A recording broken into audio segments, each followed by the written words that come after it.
Hello, and welcome to this special edition of the Capital Report. We're in Seoul, South Korea. We'll be filming here for the next few days, where we'll be taking a deeper look at the Chinese Communist Party's influence and infiltration into this democratic nation. South Korea is not just strategically important to countering North Korea's nuclear proliferation, but this country serves as a beacon of light for democratic values and human rights for billions of people in this region. Being surrounded by communist China just to the west and sharing a border with communist North Korea only 35 miles from where we stand right here, the democratic values and way of life South Korea enjoys is facing an imminent challenge. This as CCP infiltration permeates every sector of this society. Behind me is one of several major theaters throughout South Korea, who at the Chinese Communist Party's behest has blocked an American dance troupe from performing. This will be the focus of tonight's episode. What is Shenyun, and why is the Chinese Communist Party working against it in South Korea? NTD dives into the history of the CCP's interference with Shenyun and why the free world should care. The long arm of Chinese censorship reaching a key U.S. ally, South Korea. Major theaters in Seoul now declining to rent their venues to Shenyun, an American performing arts company whose dance and music portrayed China before communism. Epoch Times investigations show that a Chinese embassy in Korea has for years been threatening Korean theaters with economic and political retaliation if they let Shenyun perform. In 2016, KBS Hall, owned by Korea's national broadcaster, canceled a contract with Shenyun after the Chinese embassy sent them a letter warning it will be detrimental to the relationship between Korea and China if the theater proceeded with Shenyun performances. A Korean court ruling in this case explicitly pointed to potential economic retaliation from Beijing, stating that if KBS cannot export its broadcasting contents to China, it may face huge losses. But Korea is not the only democratic country in which the CCP is using its political and economic leverage to censor free art. Chinese embassies have sent similar letters trying to stop Shenyun from performing to theaters and elected officials in the US, Canada, Europe, and Australia. In one case in Spain, the Chinese ambassador there admitted on tape that he personally warned a Madrid theater that they would lose the Chinese market if they didn't cancel Shenyun. 跟中国的这个市场今后合作的前景是非常广阔的。你不能因为这个东西呢就丢掉了这个中国市场。他们也是马上就是认识到这个问题。But why would a powerful regime use all kinds of tactics to interfere with a classical Chinese dance show? Shenyun describes its mission as to revive China's 5 millennia-old traditional culture, which has been largely destroyed under decades of communist rule. The group's performers also practice Falun Gong, a meditation practice whose practitioners are persecuted by the Chinese regime. Some company members have fled religious persecution themselves or have family members still imprisoned in China. Alongside dances portraying scenes from imperial dynasties and literary classics, some of the show's pieces also depict the story of what Falun Gong practitioners are facing in China today, or attacks on Buddhist temples during the Cultural Revolution. The show's perspectives on Chinese culture, history, and spirituality have put it on the CCP's target list. But it's also these values that have drawn millions of audience members from around the world. Shenyun now tours in nearly 200 cities and 20 countries every year. While the CCP's campaigns to censor the show have failed in most countries, they are making headway in Korea. How Korea and the US act on it could decide if China can exert control over more key allies, all at a crossroads, bowing to CCP pressure or upholding values shared by the free world. So what's driving the Chinese Communist Party to leverage its sabotage campaign against Shenyun on a foreign land? And why should freedom-loving people from around the world be concerned? We sat down with Mr. Louis An, production director and show coordinator for Shenyun in South Korea. Louis An, thank you so much for joining us. Thank you for having me. Shenyun faces a lot of adversity from the Chinese Communist Party. We've seen things like disinformation, sabotaging the buses that the Shenyun performers travel in to the theaters, slashing the tires, a variety of things, even pressuring theaters throughout the world to not invite Shenyun and not host them. Why are we seeing this type of resistance from the Chinese Communist Party? Yeah, here's some main reason. CCP started the persecution against Falun Gong in China in 1999. CCP is afraid of exposure of their persecution in China, and so that's why they try to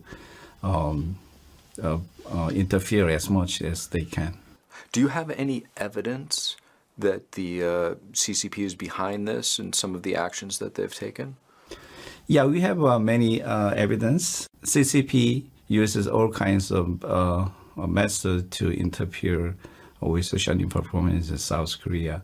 And then one of the examples is they send official letter to the theater or city government to pressure them to cancel the show or cancel the contract. And so pressure is one thing, but following through on that pressure is another. Can you tell us about the instances where the Korean theater in Korea has canceled a Shenyun performance? There are so many cases canceling show in South Korea. And one of the standout is the KBS case in 2016. We had almost sold out show. They sent us notice to cancel the venue rental contract. And then we take that appeal to the court, and then the court cited our appeal. After that, KBS submit their appeal again with the official letter from the Chinese embassy. So we can, that's on evidence. And earlier this year, there was a media report about this issue.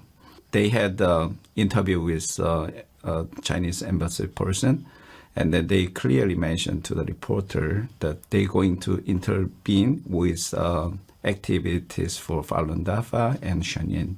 So it's obviously clear that the CCP is openly and blatantly interfering with this performance. KBS Theater, as you mentioned, the Korean broadcasting station.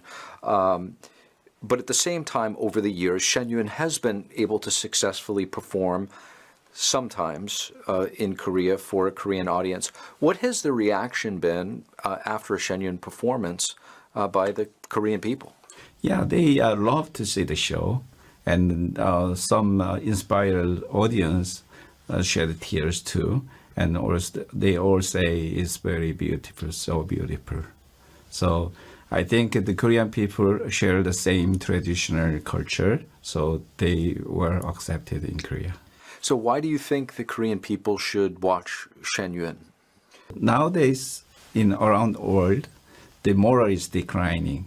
So, and also the school doesn't teach enough so the moral things. Shenyun Performing Arts contains all these contents in their programs. If the Korean people find out what's actually happening, where China, like you said, a third-party country, is influencing on a very deep level their country, how are they going to feel about this? Korean people has gone through many different difficulties in the past, like the Korean War. There is an invasion from Japan. So people has to know the truth, what is going on there.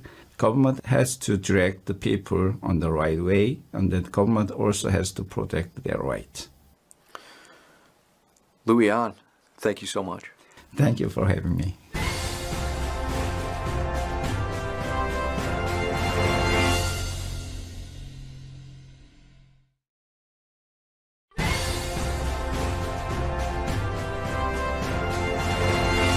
Welcome back to the Capital Report. I'm Steve Lance reporting from Seoul, South Korea. So what can be done to protect South Korea's cultural and artistic freedom? And what do the people of Korea think about the Chinese Communist Party's influence in their country? To learn about these issues, I sat down with Greg Scarlatow. He's the executive director of the Committee for Human Rights in North Korea. He also works with the United States State Department and has lived in South Korea for many years. Greg Scarlatow, thank you so much for joining us. The pleasure's all mine. Greg, Shenyun Performing Arts, an American arts troupe, it's faced a lot of barriers actually performing in South Korea due to the CCP's interference. What do you make, or are you surprised by China's influence over this sovereign nation? I'm not surprised by China's influence. This is a common Chinese practice of trying to capitalize on commercial, trade, investment ties to place pressure, tremendous amounts of pressure on countries such as South Korea. Now, Shenyun had many performances here in the United States, the Kennedy Center, the Lincoln Center, no problem whatsoever. South Korea is a staunch friend, ally, and partner of the United States, and South Korea is a democratic country. So this is a rather blunt, blatant, rude, I would say, undiplomatic at the very least, interference with the fundamental rights and freedoms embedded in the very Korean constitution. Why? Because China has the leverage, or it thinks it has the leverage. China is South Korea's largest export partner, South Korea's largest import partner, South Korea's largest trading partner, and of course, South Korea is China's third largest trading partner. Let us not even talk about South Korean investment in China. There seems to be a bit of a disconnect. There's many polls that come out of South Korea that show very low favorability among the Korean people toward China. So with that said, and that's mainly due to China's ties with North Korea, or a big part of it anyway, two communist nations. How do such instances of interference that you just mentioned with the Shenyun Performing Arts get overlooked? If they find out about this, South Koreans will not be happy to hear about Chinese interference with the right embedded in Article 22 of the South Korean Constitution, the right to perform, the right to engage in free expression, and the right to access artistic performances. South Koreans are fundamentally upset with the fact that China protects and supports the North Korean regime of Kim Jong-un that's starving its own people, oppressing its own people, crushing their fundamental human rights, exploiting and oppressing its own people at home and abroad in order to procure the resources it needs, the hard currency it needs in order to develop its nuclear and ballistic missile program. These are programs that threaten the lives of the 53 million South Koreans living in the South. Of course, South Koreans are upset with this. Greg, how can South Korea maintain its cultural and artistic freedoms while also ensuring national and economic security amidst deep economic ties with China? We need issues, and this is clearly an issue. We need to reach out to diplomatic missions in South Korea. We need to reach out to relevant UN agencies. We need to reach out to embassies at critical locations. By the way, the U.S. State Department issues a human rights report every spring. In its human rights report on South Korea, the United States Department of State did mention this issue of performances stifled through Chinese intervention and discrimination by China, and worse, much worse, against Falun Gong in its own report on human rights in South Korea. So this is already an issue that is known. Greg Scarlatow, thank you so much for joining us. The pleasure's all mine. And best of luck to all of us. We fight for rights. We fight tyranny. We got them surrounded. Thank you, Greg. The Chinese Communist Party exerts influence over Korea through a variety of tactics. What are they specifically? And why are these tactics still working despite the majority of Korean people holding an unfavorable view of the CCP? NTD's White House correspondent Iris Tao sat down with Dr. Tara Oh, an adjunct fellow at the Hudson Institute. Dr. Oh has done extensive research on South Korea's political and economic systems. She's also worked at the Pentagon. Dr. Taro, thanks so much for being here. Well, thank you for having me here. So we in the U.S., we consider South Korea as a very important democratic ally of the U.S. But based on your in-depth research, you found that the Chinese Communist Party actually has been conducting various kinds of influence operations in Korea, trying to influence its arts, media, culture, if not even the government. So tell us more about that. What specific tactics have you seen and how is it done? When we think about Korea, we normally think, oh, it's an ally of the United States. It has top economy in the world. And so we don't usually worry about South Korea. We normally look at North Korea and North Korean threat, North Korean missiles. But what we have not looked at deeply is the subversion by the Chinese Communist Party in Korea. And it's not really well spread, it's not well known, but it is extensive and it is rather deep. So CCP has United Front Department, as is well known, and it tries to subvert the government and the countries in which it operates. And it, of course, has operations in South Korea as well. What I understand is that regarding Chen Yun, first of all, it's another cultural warfare, as I mentioned.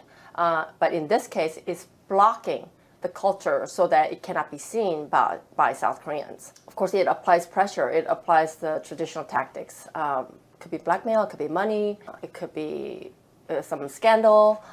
So they have various methods of doing this. That's very interesting.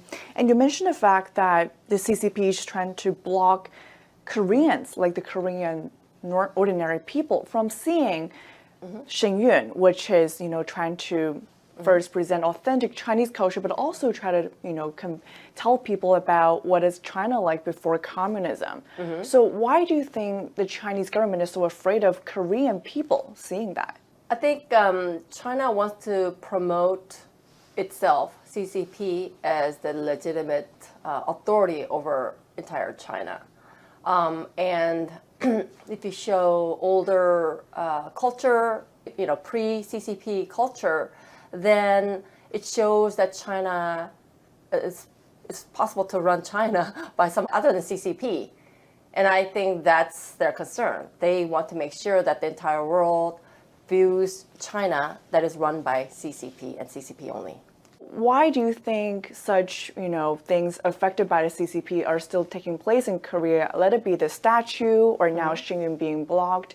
What do you think gives them the opportunity to still do this under a pro-US Korean government? Yeah, that's a very good question. Of course, the administration changed from the previous president was Moon Jae-in, who was in power from 2017 to May 2022. Now, with the new administration, the change in the relations or the way the alliance relations is viewed has changed dramatically. The last administration, they were sort of distanced from the public when it comes to showing support for the alliance. But what should the Korean government do now, facing, of course, continuous pressure from the CCP on the one hand, but now also, having to face the reality that the world is not agreeing with their tactics? So what happened when former President Moon Jae-in left the office? Right before he left the office, he placed thousands of people who support his ideology into various government offices. And South Korean government is rather large. It has, not only the ministries and different agencies, but it also has some of the entities that are quasi-public. And so in many of these places, Moon placed his people there. And so they continue the old policy. So what the new government needs to do is identify them and replace them with people that will support the current administration's policies, which is, he mentioned freedom multiple times. So people who would support his policies that defend freedom for South Korea. Dr. Taro, thanks so much for the great insights from inside Korea and also about Korea's position in the world. Thank you so much. This concludes part one of our special programming from Seoul, South Korea. We'll have more for you tomorrow, so please stay tuned. I'm Steve Lance. Thank you for watching, and have a nice evening.